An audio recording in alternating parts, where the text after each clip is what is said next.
Little Red skipped down the steps of her wood cabin, her crimson cloak fluttering behind her. She cast her face to the sun that broke through the branches, closing her eyes and taking a breath so deep that it caused the lace on the bust of her dress to unravel. "What a day," she cooed. A robin swooped down to perch on her shoulder, chirping cheerfully as Little Red danced her way into the forest, humming her own tune. She held the hemming of her skirt and wafted it gaily, unbeknownst to that day's fate. At 19, Little Red had never known sacrifice or hardship, or even sex, but she was about to learn a lesson in all of them that day.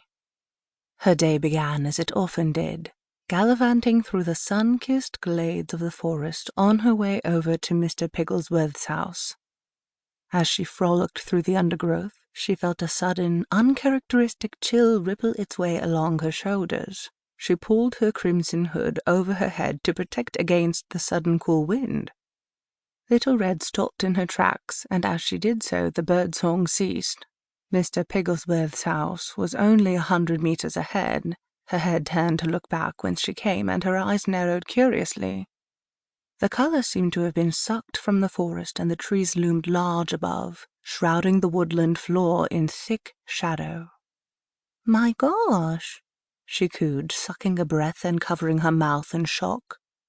Another little birdie fluttered down onto her shoulder, but it made no sound. Instead, it stared with her, its eyes locked on the blackness that slowly consumed their paradise. "What is it, Chirpy?" she asked. A fog rolled in, worse than the mist of the morning dew steaming against the rising sun.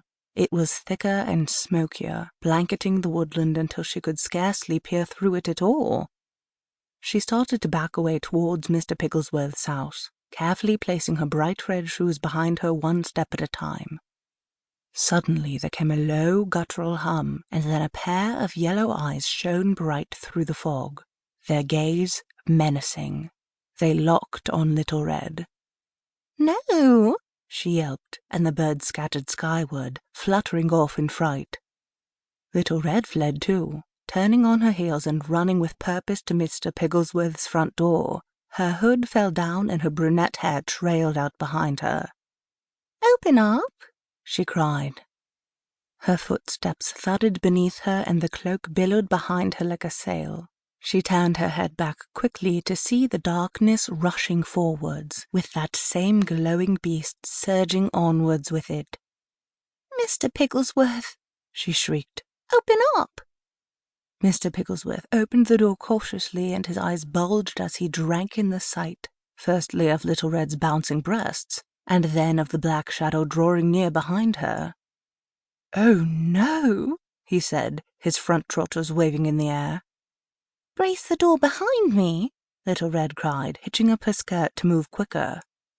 She pounced inside, and Mr. Pigglesworth latched the door and moved a huge cooking pot in front of it. Just as he got in position, the brittle door banged, buckling the hinge.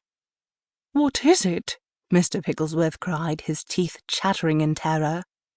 "I think it's—" A growl rattled just out front.